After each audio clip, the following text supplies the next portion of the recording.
This is something I usually do in a talk like this. I will give you the conclusion first, because it's entirely possible that I will ramble around and end up kind of far from where I thought I would. So it's good just to get the conclusion out there first. It comes in two parts. Part one, it is more important to understand than to be understood. I'll say that again. It is more important to understand than to be understood. And because I want to be understood, I said that twice. The second part of my conclusion is my only note, festina lente. Stephanie Mills shared this with me yesterday when we recorded an interview. It is Italian, roughly translated it means make haste slowly. Festina lente. Now, when I proposed this talk, this is what I wrote. From empty lots turned into permaculture farms to a 65,000 square foot rooftop farm, New Yorkers are beginning to transform their city with an eye to moving from industrial hardscape at the end of a long supply line to something which satisfies the eye, the heart, and the hands. Container gardens, urban chicken coops, beehives, and a growing appreciation and demand for fresh, high-quality foodstuffs compete with the developer's vision of bigger glass towers, massive sports arenas named after banks and insurance companies. This is a competition for the soul and future of New York City. That sounds like a really exciting and inspiring talk. I'm not going to give it. But I was really pleased to see that description that I wrote. The reason I'm not going to give it is because shortly after I proposed that talk, and it was accepted, a monstrous hybrid attacked the city where I live. This is Hurricane Sandy. And it changed, well, not everything. In fact, for a lot of people, it didn't change much. Our power never went out. We lost internet for a day. Not exactly a hardship, but there were hardships that people endured and continue to endure. Hurricane Sandy, as I'm sure you all know, started as a tropical hurricane, and it came north and combined with a nor'easter, a northern winter storm, and turned into something unprecedented. And it hit New York and brought in an enormous storm surge, which flooded subways in lower Manhattan. Maybe you've seen the cover of the New Yorker article, where there's a picture of Manhattan at night, all lit up, and one big chunk of it dark, sort of like the comparison between North and South Korea at night. And there were people living in high-rises in lower Manhattan, older people who couldn't possibly climb up and down the stairs from where they lived, and there was no power in their buildings, so the elevators didn't work. And yet, just on the other side of the line, where there was power, it seemed like life went on as normal. People went to restaurants, people went to bars, they went about their business. Well, Manhattan is an important place. Important, famous people with money live there. There was a concerted effort to get Manhattan back up and running. And it is back up and running. But there are other parts of New York where people who are not so wealthy and not so famous live that were hit very hard as well. And those places are not back to where they were before. They're not even close. There are people living without power, people living without heat, people living in houses that are contaminated and infested with mold because their houses were flooded. And the best they could do was gut the house. And now they're living in a cold, empty shell of a house in a place where there's no electricity. And it's not a high priority, seemingly, to get that fixed. And Occupy Wall Street and other people who just spontaneously knew where their talents lie leapt into action. And they started bringing in supplies, they started bringing in food. They were so better organized than the official response that when the National Guard came in with bottled water, meals ready to eat, that sort of thing, they looked around to see who was in charge. And how do they determine who's in charge? Well, who's organized, who's already doing things? It was Occupy Wall Street. So the National Guard came in, and they handed everything over to Occupy Wall Street and said, here, keep doing what you're doing with this. That's amazing. That gives me great hope. And it is contrasted sharply for me with a discussion that took place in this very room yesterday. But I'm getting ahead of myself. Permaculture. I lived at the Eco-Village Training Center. I have interviewed a lot of permaculturalists. I do not have a permaculture design certificate. I am not a permaculturalist. I am not a farmer, much as I wanted to be one at one time. So for me to stand up here and show you pictures of rooftop gardens and rooftop rainwater collection systems and speak as if I were an authority on permaculture would be a little disingenuous, as much fun as it would be to see all those pretty images. Also, those farms this time of year are not so colorful, so I'd be using images that you can find online. Just do an image search for NYC rooftop garden or NYC rooftop farm. You'll see some amazing stuff. What I do is I talk to people, and I remember what they say. And in particular, when somebody is very eloquent, and when they are very concise with their language, and when they are lucid, I particularly remember what they say. Frequently, I remember what they say in such detail that I have to acknowledge a couple people up front, otherwise I could well be accused of plagiarizing from them. So what I'll say here draws heavily upon the work of Toby Hemingway, the author of Gaia's Garden, somebody that I interviewed a few years ago, and also Andrew Faust, who is a permaculture teacher who trained at the Eco-Village Training Center, who teaches in New York City, and who I have interviewed a couple times recently. So from time to time, words which are, if I hadn't just acknowledged them, I would be stealing from Andrew Faust and Toby Hemingway. Monstrous hybrids.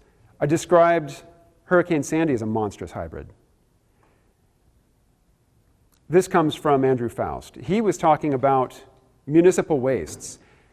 A permacultural view is very different from the contemporary view that rules and shapes New York City.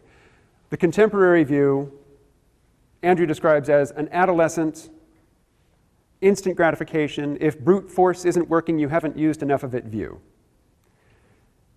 And he contrasts that with a permacultural view, which is a more mature understanding that is informed by the specifics of place, which is sensitive to change, which is sensitive to feedback loops and indications of response. We have people who are operating according to a permacultural mindset in New York City right now. They are doing things that exemplify permacultural principles. One permacultural principle is capture and store energy high in the system. Well, one way to do that is to capture rainwater and store it on top of high-rise buildings. You have water in a tank that fell from the sky, and if you hadn't captured it and put it in a tank, then it just would have fallen onto what Andrew calls the gray industrial hardscape of New York City, which is paved over, it's all glass and pavement, it's non-permeable. That water just rushes into gutters and rushes down into the sewer system, and a quarter-inch rainfall, a quarter-inch, overwhelms the end-of-the-pipe treatment system that New York City relies upon. And after a quarter-inch in any given rainfall, all the rest of it just goes straight into the East River and the Hudson River, carrying with it all the effluents, all the pollutants that are sitting on that blacktop. It all just goes right into the rivers. Except what the permaculturalists have captured and stored in rooftop tanks. The water and rooftop tanks can be used to water gardens up there. I don't know of anybody that's doing this, but it's a really great idea that occurs to me. There's a thing called a trump, where you can use water and the force of gravity pulling down water to generate, to do work, basically. That seems like a really neat idea. I imagine somebody will be doing it soon. I think there's not an idea that I could really come up with that somebody else hasn't independently thought of and thought through and put into action. But coming up with ideas is not really what I do. I listen to other people, and I take note of what they say, and then using this cultivated voice of mine. I just regurgitated it, people, and they think I'm smart because I listen to smart people. So Andrew, I first heard the term monstrous hybrid from Andrew because he was describing when you take wastes from organisms, what he would call source-separable organics, things like pee and poop, or banana peels, or anything that's organic, that is fuel for living systems. That can be turned into soil fertility. But if you mix it with chemicals, industrial products, things that might have a use elsewhere, you get this big, voluminous quantity of water which is toxic and useful to nobody for any purpose and just has to be shunted away. In the immature, instant gratification, if brute force isn't working, you haven't used enough of it mindset, waste is something that you send away. Where? Who cares? Away, not here. I'm done with it. I don't see any point in recycling it. I don't see any utility in keeping it around. Send it away. And so there is this water treatment infrastructure. It's an end of the pipe, meaning collect it all, you send it all to one place, and you try to treat it there. But if there's more than a quarter inch of rain at any one time, you can't treat it all there, and it just flows away into the rivers. But if you don't live in the river, if you don't depend on the river for your drinking water, then that's good enough, because the waste has gone away. Well, when you take something that is useful and something else that is useful, and you put them together and create something that is worse than useless, something that is toxic, something that is dangerous, that is a monstrous hybrid. Mermaids are images of beauty. You know, they have the torso and the limbs, the upper limbs and head and face of a beautiful woman and the long, graceful, luxurious tail of a fish, and they move gracefully in the water. They are a graceful hybrid, or a chimera. They're something beautiful. But if you flip it, and you put the fish on top and the woman's legs and lower body, that's a monstrous hybrid. And our current paradigm favors monstrous hybrids because it's profitable to build that long pipe and end-of-the-pipe treatment to get rid of the monstrous hybrids. Fighting monstrous hybrids is sort of like war in that it makes certain people a lot of money, and while it is costly to all of us, to the system in general, there are some people that profit from it, and those people have respectability, they have capital, they have positions of authority. So I want to contrast two proposed solutions to this enormous damage that was done to New York City recently by the storm. We have the gray industrial hardscape mentality solution, which is build a 5-mile seawall that is so big and thick that just for fun you can put a highway on top of it to connect New York to New Jersey via another route and maintain it. Estimates are it would cost $12 billion. That's almost half the personal fortune of New York's mayor. If he wanted to, he could buy it. He could pay for it. Not out of pocket. You know, he doesn't have $12 billion in cash in his checking account. He would have to liquidate some assets. But if Michael Bloomberg wanted that system in place and he wanted that to be his legacy, I've protected New York from storm surges of the future, he could build it. He won't, though, because he knows he can get other people to pay for it. Although, in a flash of sanity, Michael Bloomberg actually said, maybe this is not worth doing. Maybe this is too expensive. Maybe there's another way to go. Well, here's another way to go. There are, used to be anyway, but still are some, a network of creeks and streams that feed into rivers, which feed into bigger rivers, which create basically what's known as an estuary around greater New York, a place where fresh water, which is full of sediment and nutrients from upstream, comes and hits the salt water, and you get this marshy wetland, and this is a great place for oysters to grow. And in fact, when Europeans arrived here, there were coral reefs basically. And they're not made of coral, but they were reefs of oysters, because young oysters, young oyster larvae, they attach themselves to the shells of mature or even dead oysters, and they accumulate.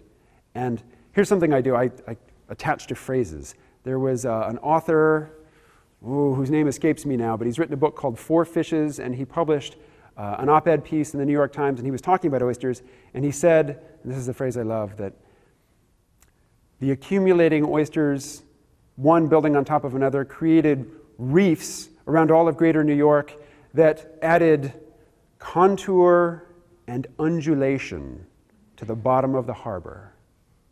I love that phrase, contour and undulation, so that this big pulse of energy, which is the storm surge, as it comes through, is broken up. It hits some places and others at different times. The energy is dispersed. This is an example of designing with a permacultural mentality, in that you're utilizing diversity of space. You're utilizing a diversity of scale, a diversity of texture, a diversity of physical composition, so that energy just can't sweep through. The big idea of building a big seawall, a big dam with a lock through it so ships can go in and out, that is the brute force, okay, we are going to control this situation, boom, the storm surge stops here. And that actually works sometimes, but there comes a time when it doesn't work, and when it doesn't work, it fails catastrophically. Whereas the oyster bed solution, the oyster reef solution, one little snag with that, it took those oysters about 7,000 years to build up that reef structure. So, patience. What was that phrase? Yes. Festina lente. Make haste building that, but slowly. It's going to take a little while. Toby Hemingway gives the example of a trailer park. In a trailer park, you have trailers, but you also have other things. You have mice, you have bacteria, a hurricane, or I come from Arkansas, so what comes to mind for me is a tornado. Tornado sweeps through that trailer park and demolishes the trailers. But the mice are okay, for the most part, and the bacteria, just another day for them. They're not concerned.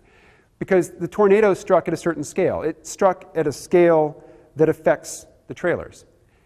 If you build everything at a single scale, then a catastrophe that affects things at that scale destroys your whole system. But if you employ a variety of scales, a variety of spaces, distances, if you employ, well, just that, a variety of things, then if the mice are as important to you, if the bacteria are as important to you and as integral a part of your system as the trailer, then yes, the trailers have been destroyed, but a good part of what you're interested in is still working. And from there, you can rebuild what was lost. Now, a plague of cats on that same trailer park is bad news for the mice. But the trailers are okay. And the bacteria, again, are unconcerned, unfazed. There are things that are bad news for the bacteria. Won't go into that, though. As often happens, it looks like I've spoken for the amount of time that I have available to me, so I'm going to shift it into high gear. Yesterday here, there was a lot of talk about how do we make the Tea Party people understand the gravity of our situation and shift into high gear like we need to do right now. We all understand the gravity of our situation in terms of peak oil, in terms of climate change, in terms of financial collapse. It's time to act now. How do we make these people understand? It is more important for us to understand them than it is for us to make them understand us and our priorities. Because I come from Arkansas, I lived in Tennessee, I grew up in Kansas City, Missouri. I know that part of the country. I know those people. They share a lot of the same concerns that you share. There's enormous common ground between the people in this room and the people who get caricaturized by the intelligentsia, or the pseudo-intelligentsia, as teabaggers. The teabaggers believe that people should work for their living, and they have been duped They have been told that there are a class of people who are freeloaders, who are getting a free lunch at the expense of the real hard-working, genuine people. And they're thinking about people on welfare. They're thinking about people who want relief from student loan debt or, worse, credit card debt. Because that debt is a mark of shame. You have not conducted yourself in a way that is becoming of an upright citizen in a capitalist society. If you had, you wouldn't be in debt. So that debt is your just punishment. And yet, they're really, really angry that bankers, investment bankers, who speculated on such an enormous scale that they couldn't be allowed to fail because the effects of that failure would be devastating to all of us. The bankers have been given an enormous amount of taxpayer money, seemingly an impossible amount. I think everybody in this room is angry about that. Just about every Tea Party person you talk to is angry about that. That is an enormous piece of common ground from which to work and from which to communicate, and I didn't hear anybody mention that yesterday. Nobody.